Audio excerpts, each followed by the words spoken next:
El segundo paso del proceso contable es la mayorización. Ya este proceso lo habíamos visto anteriormente.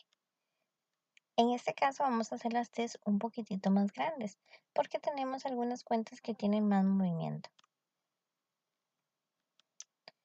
Así nos quedaron nuestras T's después de hacer los pases del diario al mayor. Podemos observar en todas las cuentas dónde se han sacado los saldos. Por ejemplo, bancos, sacamos el saldo al lado del debe, porque es una cuenta de activo y las cuentas de activo se aumentan al debe. En cambio, capital social tiene su saldo al haber, porque es una cuenta que tiene su saldo natural al haber, al igual que ingresos por servicios. El impuesto de valor agregado, que sabemos que es una cuenta por pagar, también tiene su saldo al haber. Artículos de oficina, equipo de transporte y gastos de publicidad tienen sus saldos al debe. Y documentos por pagar, que es un pasivo, tiene su saldo al haber, igual que cuentas por pagar. Cuentas por cobrar es un activo y tiene su saldo al debe.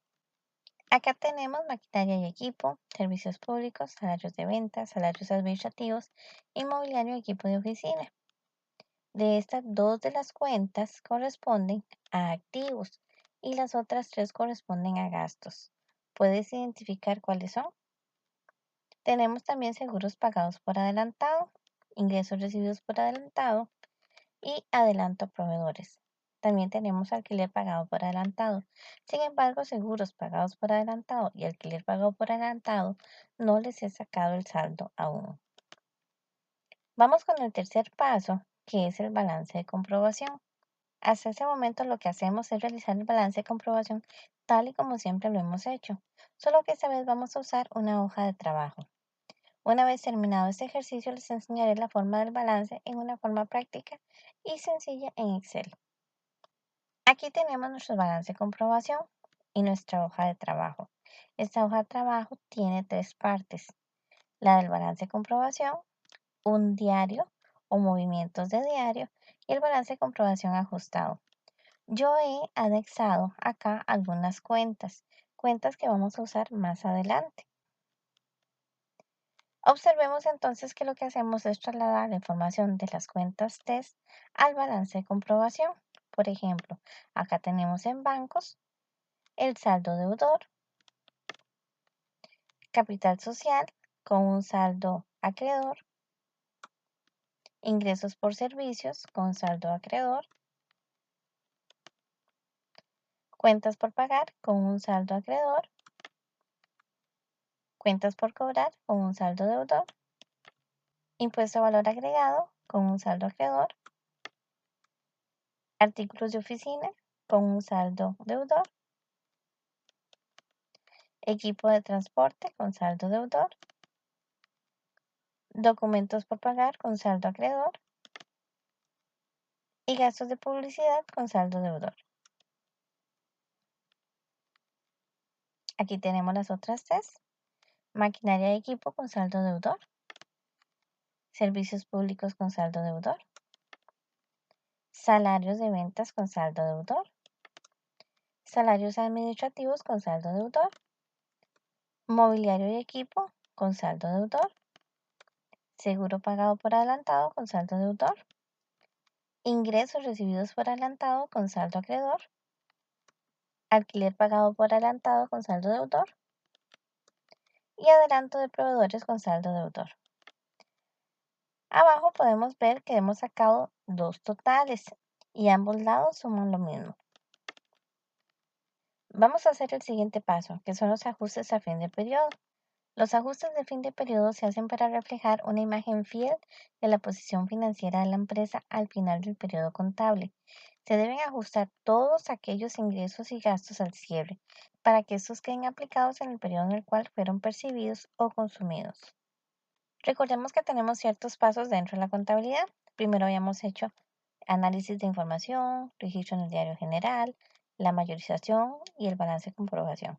Ahora vamos a hacer ajustes exactamente igual.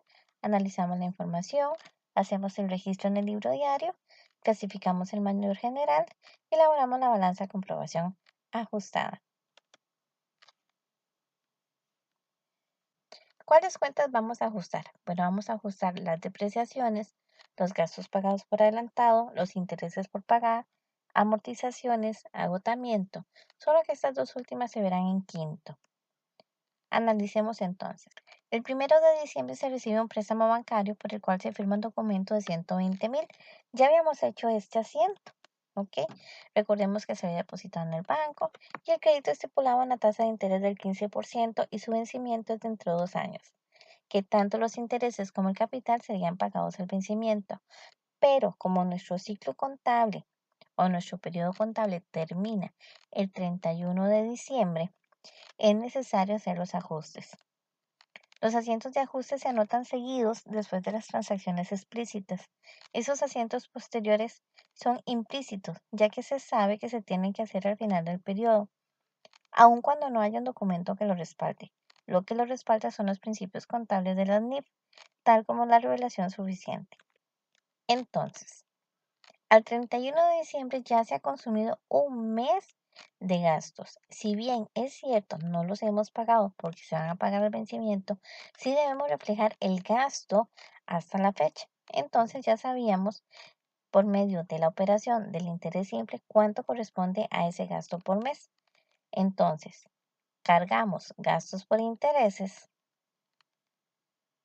contra intereses por pagar. Ahí ya creamos un pasivo que va a quedar ahí pendiente hasta el día que se pague esos intereses. Adjuntamos un detalle y cerramos el asiento. El 3 de diciembre se renta la casa para utilizarla como oficina. La renta mensual es de 10,000 más IVA y se pagan 6 meses por adelantado. Bueno, entonces ya usamos ese mes de alquiler. Entonces debemos pasar ese alquiler al gasto. Entonces, recordemos que aquí teníamos este detalle y ya debemos decir que diciembre se gastó. Ya no nos van a devolver dinero por ese alquiler porque ya utilizamos el inmueble. Entonces, anotamos al 31 de diciembre gasto por alquiler por 10,000 contra alquileres pagados por adelantado. 10,000. Adjuntamos el detalle y cerramos el asiento. Aquí ya el IVA no toma partida porque el IVA se registró el 3 de diciembre cuando se hizo el pago. El 3 de diciembre se compra equipo de transporte de contado con un valor de 240,000, el cual se utilizará para ventas. Se deprecia en 5 años por el método de línea recta y no tiene valor residual. Muy bien. Ya habíamos sacado la tabla de depreciación de ese activo. Ya habíamos calculado que se depreciaba 48,000 al año, pero si lo dividimos en 12 meses son 4,000 al mes y efectivamente ya debemos registrar la depreciación de este mes. ¿Por qué? Porque estamos cerrando periodo y al cerrar periodo debemos dejar las cuentas lo más exactas posible y ya ese equipo se gastó un mes, entonces hacemos el asiento de ajuste. Al 31 de diciembre vamos a tener una depreciación acumulada de transporte de 4,000. Esto sería al haber. También tenemos otra depreciación más, que es la depreciación del mobiliario y equipo que habíamos adquirido, en el cual habíamos calculado una depreciación anual de 25,000. Pero como estamos registrando un mes de depreciación, entonces vamos a adjuntar acá la depreciación acumulada de ese mes, que son 25,000 dividido entre 12, 2,083,34. Muy bien, ya no tenemos más depreciaciones acumuladas que cargar.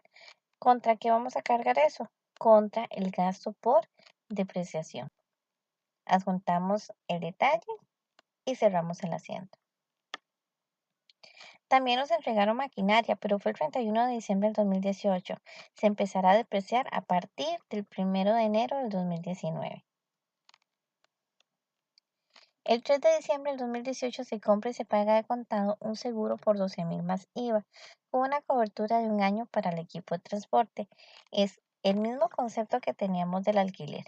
Ya gastamos el mes de diciembre, así que debemos registrar ese gasto. Gastos por seguros, 1,000 contra seguro pagado por adelantado, 1,000. Agregamos el detalle y cerramos el asiento. Muy bien, ahí tenemos entonces lo que son nuestros asientos de ajuste. Recordemos que para efectos de que me quepa acá en la pantalla, le quito los detalles. Aquí tenemos entonces nuestras test, cómo nos van a quedar. Ustedes pueden pausar el video y ver cómo se hicieron los ajustes o cómo se hicieron los pases del diario al mayor. Ahora vamos a acomodar los ajustes en la hoja de trabajo. Entonces, observemos el primer asiento. Tenemos gastos por intereses con movimiento al debe. Lo vamos a poner acá en la columna de diario en el debe. Luego tenemos intereses por pagar. El movimiento es al haber y lo vamos a colocar acá en la columna de haber. Tenemos gastos por alquiler 10.000 al debe. Alquileres pagados por adelantado al haber. Gastos por depreciación al debe. Depreciación acumulada equipo de transporte al haber. Depreciación acumulada equipo de oficina al haber. Gastos por seguros 1.000 al debe. Y seguros pagados por adelantado 1.000 al haber. También podemos observar abajo en la columna de totales que la suma nos da igual. Vamos con el quinto paso, que es el balance ajustado. Bueno, este es el balance ajustado, es decir, el balance una vez que se han hecho los asientos de ajuste. Las cuentas con saldo deudor son cuentas de activo y gasto, esto ya lo hemos repasado, ya que recordemos que su saldo natural es deudor. Aumentan al debe y disminuyen al haber. Por eso vamos a sumar los movimientos al debe y restar los movimientos al haber de los asientos de ajuste y se coloca ese nuevo saldo en el balance ajustado que debe coincidir con el saldo de las TES. Entonces observemos. Tenemos alquiler pagado por adelantado. No tiene movimientos al debe, pero sí movimientos al haber. Y como ya vimos, los movimientos al haber en las cuentas de activo se restan. Así que nuestro nuevo saldo es de 50.000. Veamos ahora seguros pagados por adelantado. Es el mismo concepto. Tenemos un saldo antes de los ajustes de 12.000, pero debemos restarle 1.000. Así que nuestro nuevo saldo ajustado es de 11.000. En el equipo de transporte podemos observar que no tiene movimientos ajustados, así que se traslada la cuenta de la misma manera. No hay nada que sumarle y nada que restarle. Acá tenemos otra cuenta, que es el gasto por intereses. Acá tenemos otra cuenta que es el gasto por intereses. En este caso, no había en el balance sin ajustar un saldo para la cuenta, pero tenemos movimientos nuevos, en este caso un movimiento positivo al debe. Así que podríamos decir que a 0 le sumo 1.500, voy a tener un saldo de 1.500 nuevo. Observemos entonces que estas cuentas que tenemos acá coinciden con las TES ajustadas.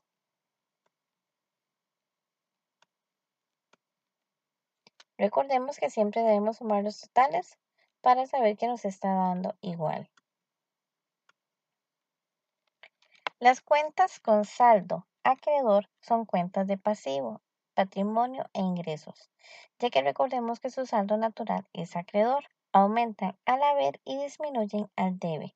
Por eso vamos a restar los movimientos al debe y sumar los movimientos del haber en los asientos de ajuste y se coloca ese nuevo saldo en el balance ajustado que debe coincidir con el saldo de las cuentas 3. Observemos la cuenta, esta que tenemos acá, de cuentas por pagar. No tuvo movimientos ni al debe ni al haber, así que trasladamos el saldo exactamente igual. Acá tenemos intereses por pagar. En este caso no traíamos ningún saldo en la columna de acreedor del balance sin ajustar, pero tenemos un movimiento nuevo de 1.500 al haber, así que lo vamos a sumar. Observemos entonces que estos nuevos saldos coinciden con las cuentas ajustadas. Siguiente paso es el estado de resultados.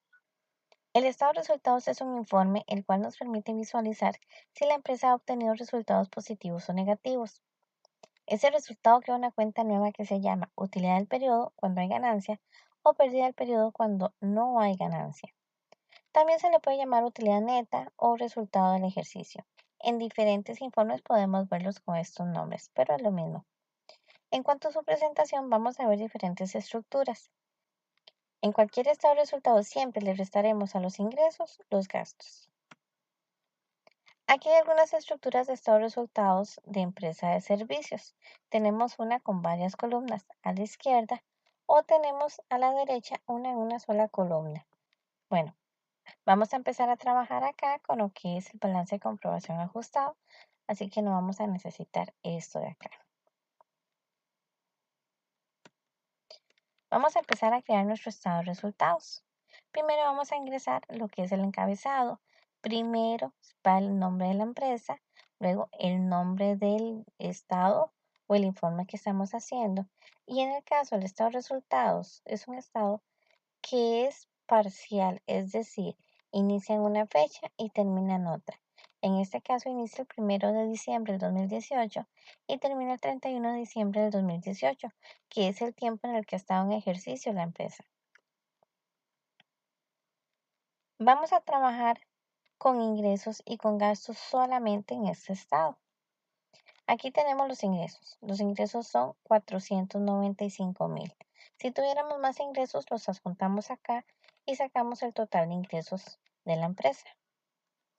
Luego tenemos menos y tenemos los gastos administrativos. En este caso tenemos artículos de oficina, gastos de alquiler, gastos de depreciación, salarios administrativos y servicios públicos. Sumamos esos gastos y tenemos un total de gastos administrativos. Pero también tenemos gastos de ventas. Aquí tenemos gastos por seguros, gastos por publicidad y salarios de ventas. Igual vamos a sumar estos gastos y nos da 33,000. Para sacar el total de gastos, que es la línea que tengo en azul, sumamos el total de gastos administrativos y el total de gastos de ventas. Para diferenciar los gastos administrativos de los de ventas, tengo que contextualizar bien cada gasto o qué departamento lo generó. Por ejemplo, ese gasto por seguros de 1,000 que aparece ahí es el seguro del vehículo de ventas. Entonces, lo correcto es que quien asuma el gasto sea el departamento de ventas. Para sacar la utilidad antes de intereses e impuestos, lo que hago es restarle a los ingresos el total de gastos.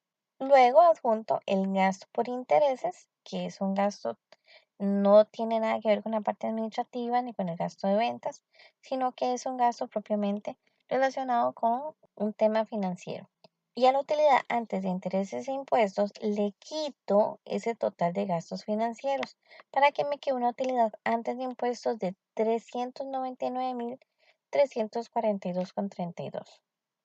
Ahora bien, hay que calcular lo que es el impuesto de renta, que en este caso es de un 30%.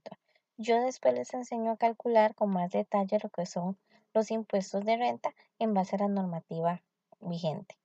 Bueno, entonces, el 30% de 399,342 son 119,802,70. Y se lo resto para tener ya una utilidad del periodo neta, que en este caso la empresa tuvo un resultado positivo de 279,539,62. Yo en este estado estoy usando 4 columnas. A mí me gusta hacerlo así como para diferenciar un poquito un dato de otro. No me gusta hacerlo de una sola columna, pero eso es decisión de cada persona. Vamos a hacer ahora el balance de situación antes del cierre. El balance de situación antes del cierre nos muestra cuál es la situación de la empresa antes de dar por concluido el periodo contable. Para cuadrar el patrimonio, debemos utilizar la utilidad antes de impuestos del estado de resultados. Observemos entonces. Y para hacer el balance general vamos a utilizar las cuentas de activo, pasivo y patrimonio.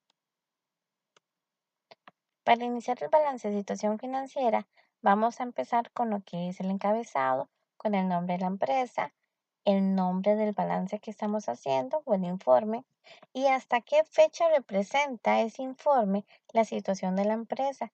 En este caso se hace el corte al 31 de diciembre del 2018. Vamos a iniciar con los activos y vamos a empezar con la sección de activos corrientes. Acá tenemos bancos, cuentas por cobrar, alquileres pagados por adelantado, seguros pagados por adelantado y adelanto a proveedores. El total de activos corrientes es de 808.460.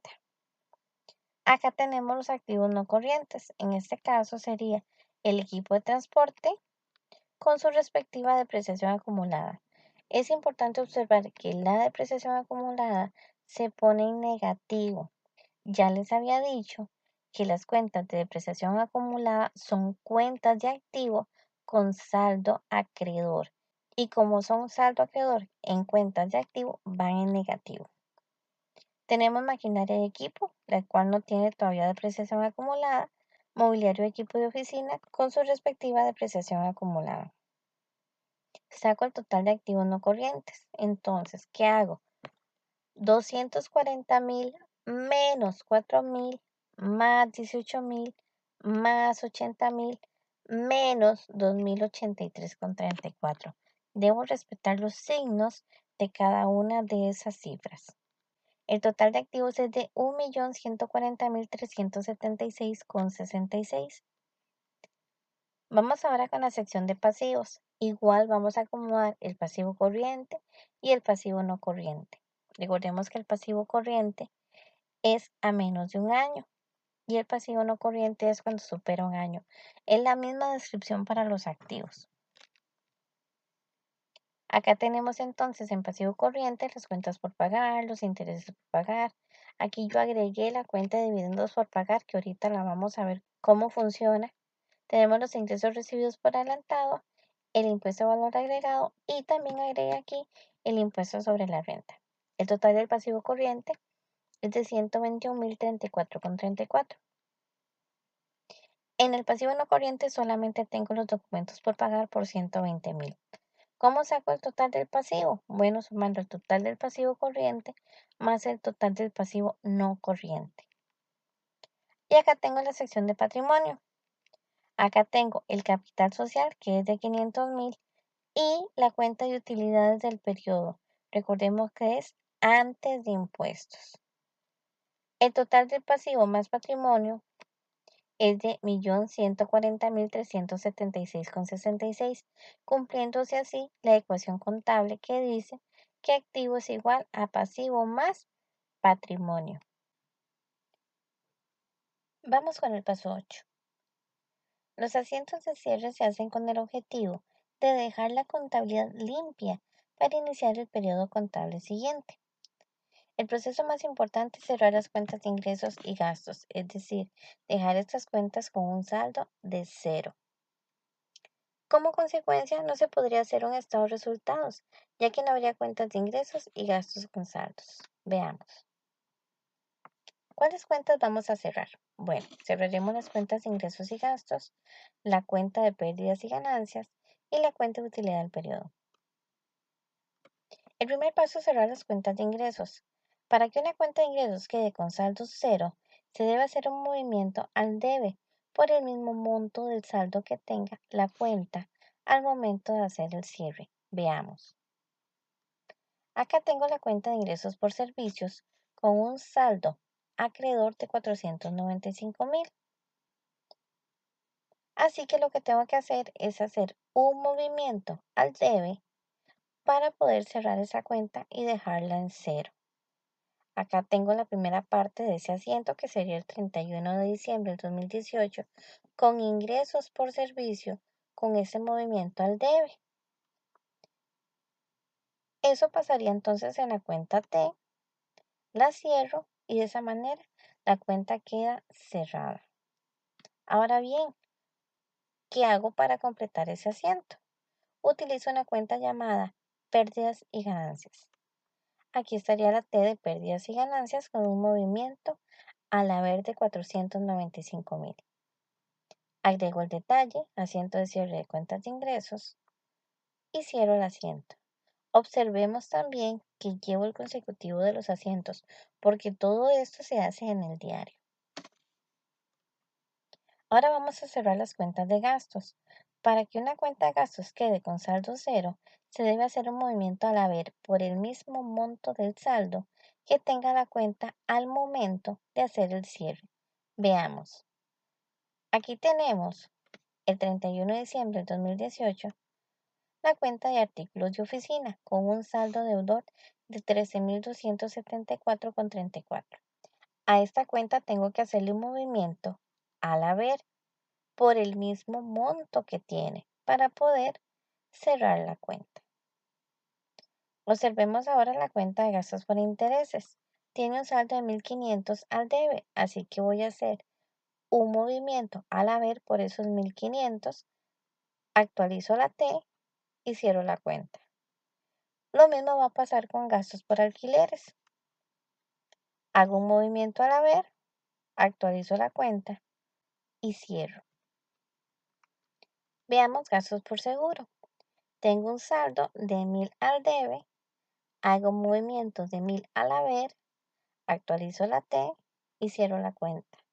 Y lo mismo vamos a hacer con todas las cuentas que tengamos de gastos.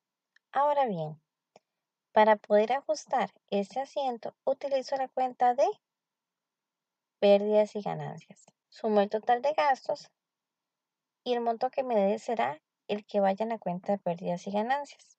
Así que actualizo también mi T de pérdidas y ganancias con el movimiento al debe. Agrego el detalle y cierro el asiento. Ahora necesito cerrar la cuenta de pérdidas y ganancias. Para cerrarla al lado mayor le voy a restar el lado menor. Se debe hacer un movimiento por ese resultado al lado menor. Veamos. Acá tengo mi T de pérdidas y ganancias con los saldos que ya teníamos. Entonces, al lado mayor, que sería 495.000, le resto el lado menor, que es de 95.257,68. El resultado son 399.342,32. Así que el movimiento lo voy a hacer al lado menor, es decir, en este caso, al lado del debe.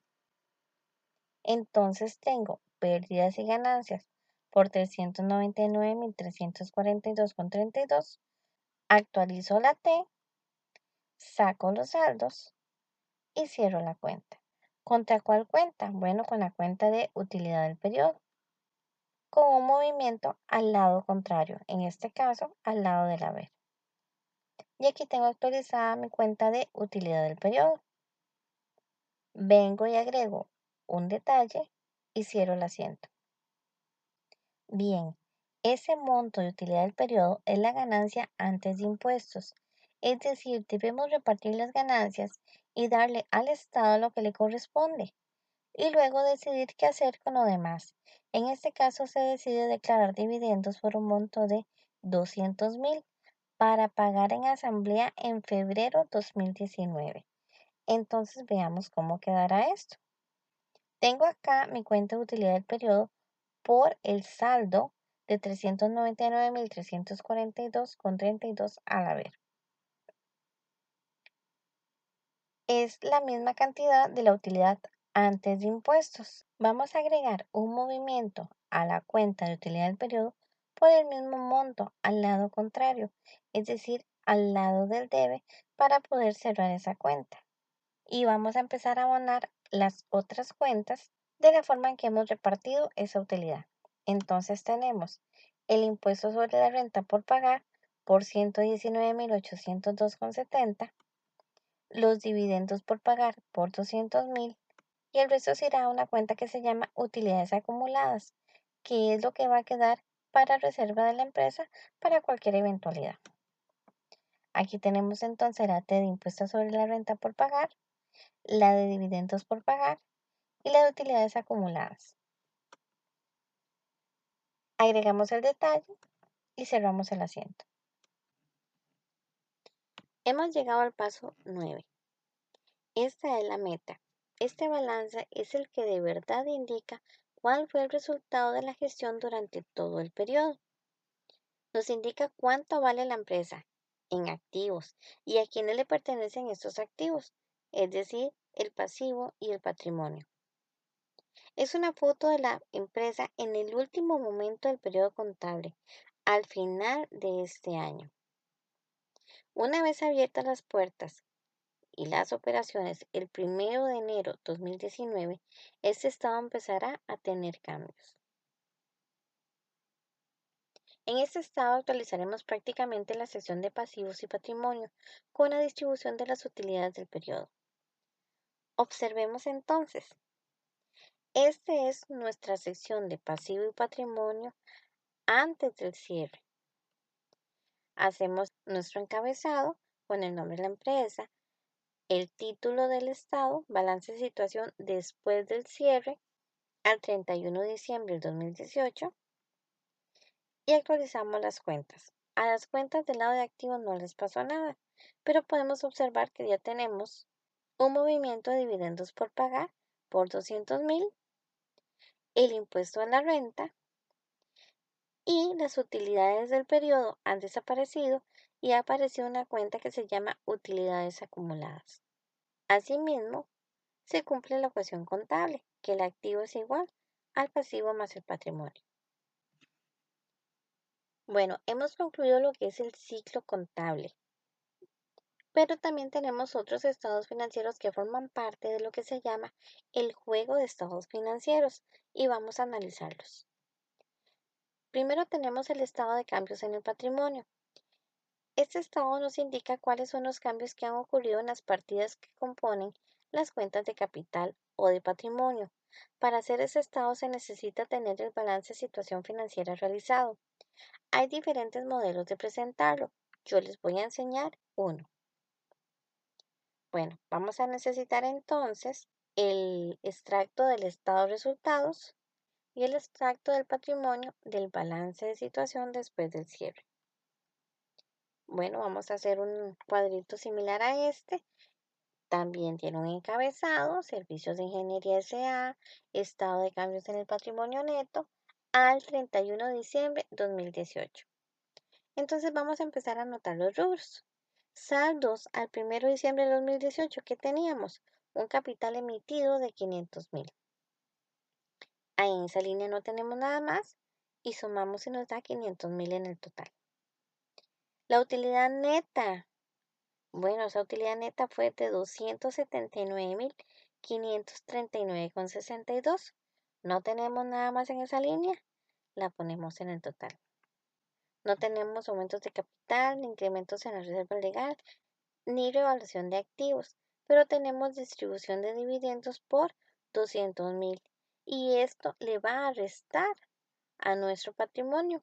Entonces tenemos menos 200,000. Lo ponemos en el total y sacamos los saldos al 31 de diciembre. Lo que vamos a hacer es sumar hacia abajo. El capital emitido sigue siendo de 500,000. El resultado acumulado es de 79,539,62, que es el mismo que podemos ver ahí en la utilidad acumulada del extracto del patrimonio. Y tenemos un total de patrimonio de 579,539,62. ¿Cómo lo obtuvimos? El total del capital emitido más la utilidad neta menos los dividendos que se van a pagar. Aquí tenemos nuestro total de patrimonio. Este es un estado muy sencillo de hacer. Ahora vamos a hablar del estado de flujo efectivo. Sirve como un indicador de la liquidez de la empresa, es decir, de su capacidad de generar efectivo, según el Plan General Contable. El flujo de caja se analiza mediante un estado llamado flujo de caja y provee información sobre los ingresos y salidas del efectivo en un cierto espacio de tiempo. Vamos a ver cómo se construye. Para entender cómo elaborar el estado de flujo efectivo, es necesario entender las operaciones de la empresa desde el momento en el que inicia sus actividades. Cuando una empresa arranca operaciones y empieza a prestar servicios pero los da crédito, ¿qué sucede con el efectivo? Bueno, el efectivo disminuye porque no ingresó a la empresa a cambio del servicio. Pero las cuentas por cobrar aumentan, es decir, esa cuenta de activo va a aumentar. Suponga que se compra un carro. ¿Qué sucede con el efectivo? El efectivo disminuye porque se pagó el carro, pero la cuenta de vehículos aumentó, es decir, esa cuenta de activo aumenta. Se paga por adelantado un seguro. ¿Qué sucede con el efectivo? El efectivo disminuye porque se paga el INSS, pero las cuentas de seguros pagados por adelantado aumenta, es decir, esa cuenta de activo aumenta. Se compra mercadería para la venta. ¿Qué sucede con el efectivo? Pues el efectivo disminuye porque se paga la factura de compra, pero la cuenta de inventarios aumentó, es decir, esa cuenta de activo aumenta. Héctor y Susan son dueños de una pequeña tienda de electrodomésticos en Manzanalandia. Ellos viajaron a Estados Unidos a comprar mercadería nueva para su tienda y pagaron de contado. Su cuenta de efectivo disminuyó y su cuenta de inventarios aumentó. Ambas cuentas son cuentas de activo y ambas pertenecen al activo circulante. Entonces, en el momento en que el inventario aumenta, el efectivo disminuye. Como regla podemos decir que en el flujo de efectivo, cada vez que haya una variación en una cuenta de activo, que no sea obviamente el efectivo, como caja, bancos, etc., en la cual esa cuenta tenga un aumento en esa variación, significa que el efectivo disminuyó. Así que la variación del aumento la anotaremos en negativo en el flujo de efectivo.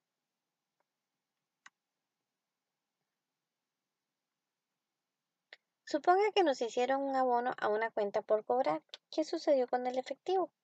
Pues el efectivo aumenta porque ingresó dinero a la caja, pero las cuentas por cobrar disminuyeron, es decir, esa cuenta de activo disminuyó. Suponga que se venció el plazo de una inversión en el banco, así que vamos por el dinero. ¿Qué sucede con el efectivo? El efectivo aumenta porque se trajo el dinero que estaba depositado, pero la cuenta de inversiones transitorias disminuyó, es decir, esa cuenta de activo disminuyó. Se gasta un mes de seguro. ¿Qué sucede con el efectivo? El efectivo no sale, pero gocé de un seguro sin sacar más dinero. Pero la cuenta de seguros pagados por adelantado disminuye, es decir, esa cuenta de activo disminuyó. Se vende mercadería para la venta de contado. ¿Qué sucede con el efectivo?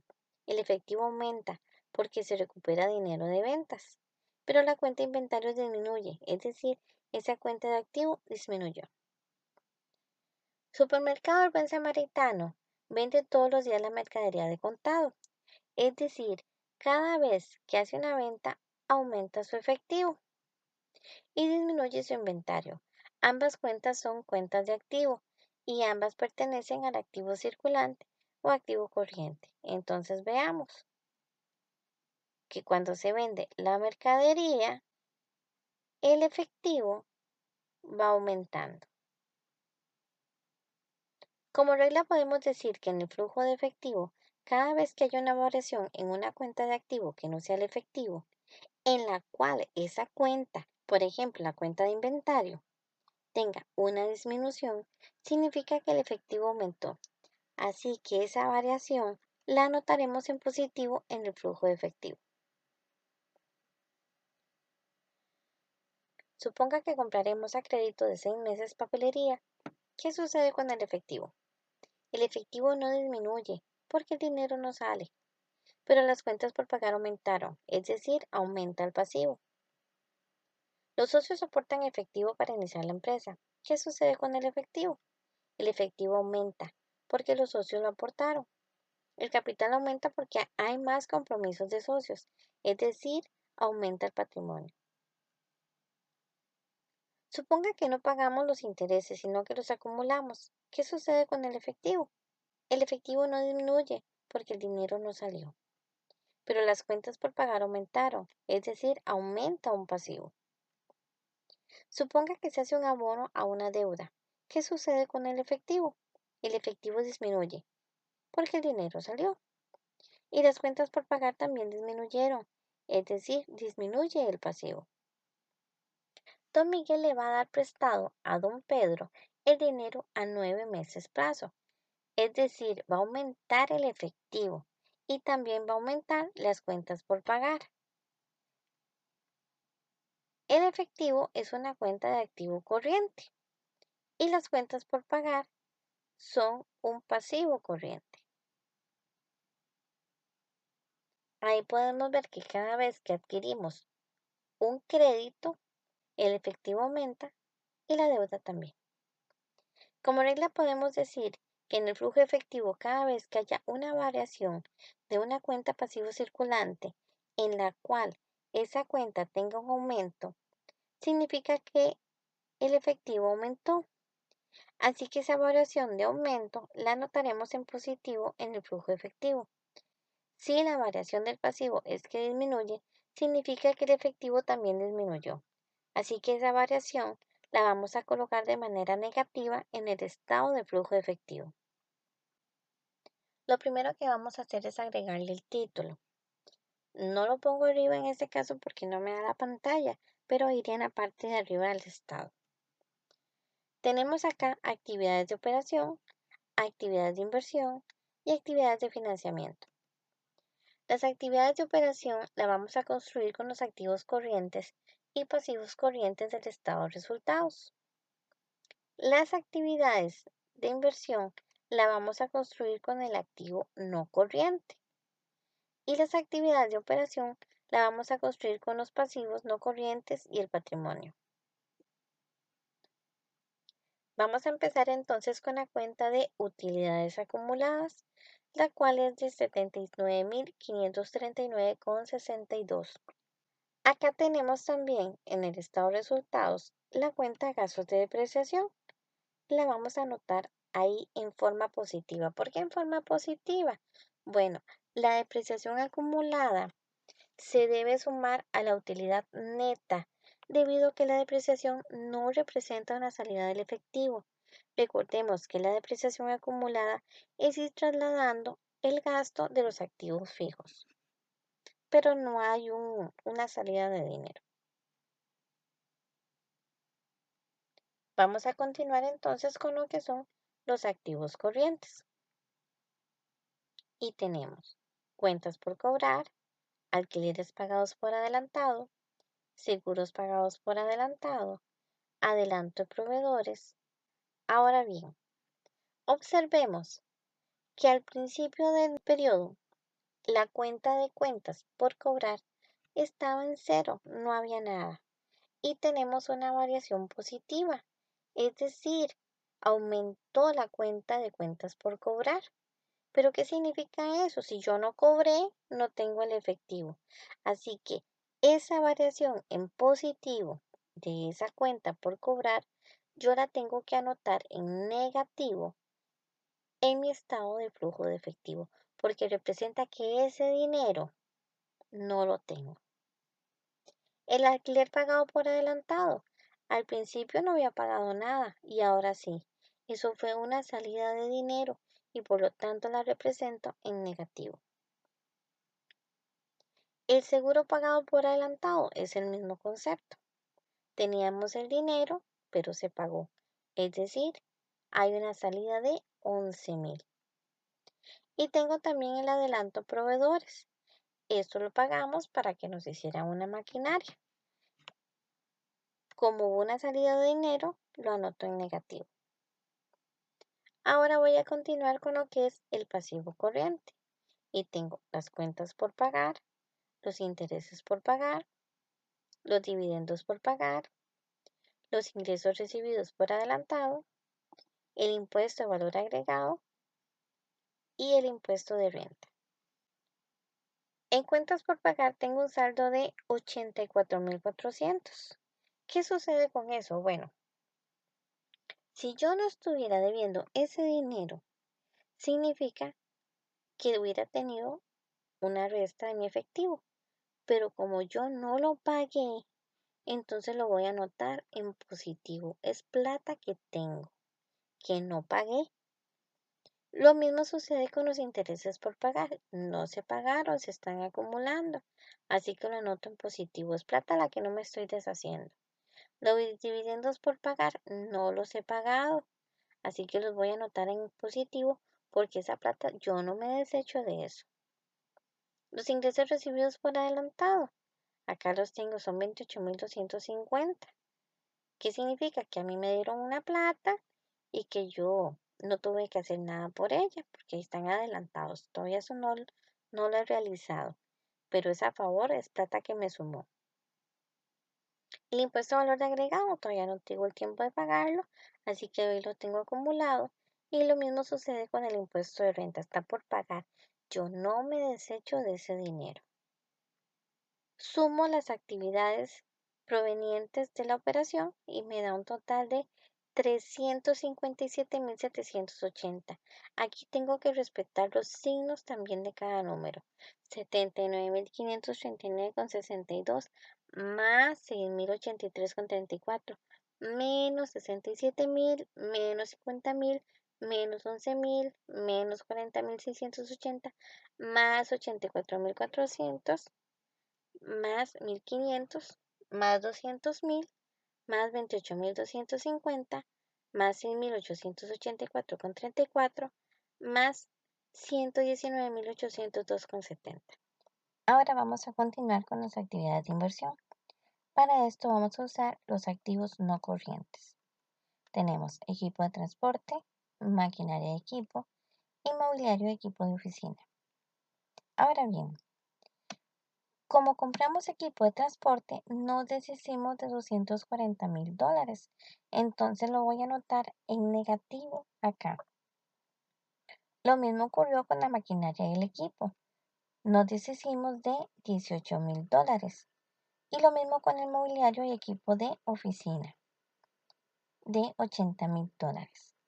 Sumamos y nos da efectivo utilizado para la adquisición de activos menos $338.000. Continuamos con las actividades de financiamiento y aquí vamos a usar el pasivo no corriente y las cuentas de patrimonio. Tenemos documentos por pagar y capital social. ¿Qué pasó con documentos por pagar? Bueno, firmamos para que nos dieran un préstamo. Al darnos ese préstamo, el efectivo aumentó. Por eso lo vamos a anotar en positivo.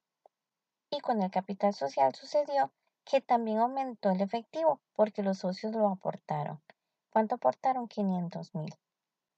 Sumo el efectivo proveniente del financiamiento y me da 620.000. Ahora voy a sumar lo que es el flujo efectivo. ¿Cómo lo saco? Sumo el efectivo proveniente de las actividades de operación más el efectivo utilizado para la adquisición de activos, que en este caso se respecta al signo negativo, más el efectivo proveniente del financiamiento. Total 639.780.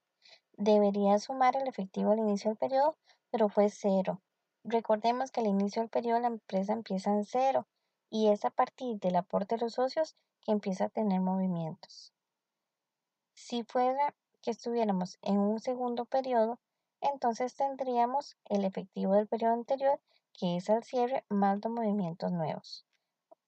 Pero por el momento es así. Y tenemos como resultado el efectivo final del periodo, que es la suma del flujo del efectivo neto más el efectivo al inicio del periodo. 639.780, que es lo mismo que tenemos en el saldo de la cuenta de bancos. 639.780. Si nos da igual el efectivo al final del periodo con el monto que tenemos en bancos, nuestro estado de flujo efectivo es correcto. Tenemos también lo que son las notas a los estados financieros. Son aclaraciones o explicaciones de hechos o situaciones cuantificables o no que forman parte de los integrantes de todos y cada uno de los estados financieros, los cuales deben leerse conjuntamente con ellos para una correcta interpretación. Las notas incluyen descripciones narrativas o análisis detallados de los importes mostrados en los estados financieros, cuya revelación es requerida y recomendada por la SNIC con la finalidad de alcanzar una presentación razonable. Este es el ejemplo de la primera página de lo que serían las notas de los estados financieros, pero es un poco más extenso. Entre más detallados sean los estados financieros, más grandes van a ser las notas a los mismos. No lo vamos a ver porque es un poquito más complicado y debemos avanzar en otras cosas, pero muy probablemente lo veremos más adelante. Hasta aquí lo que es este ejercicio. Espero que les haya gustado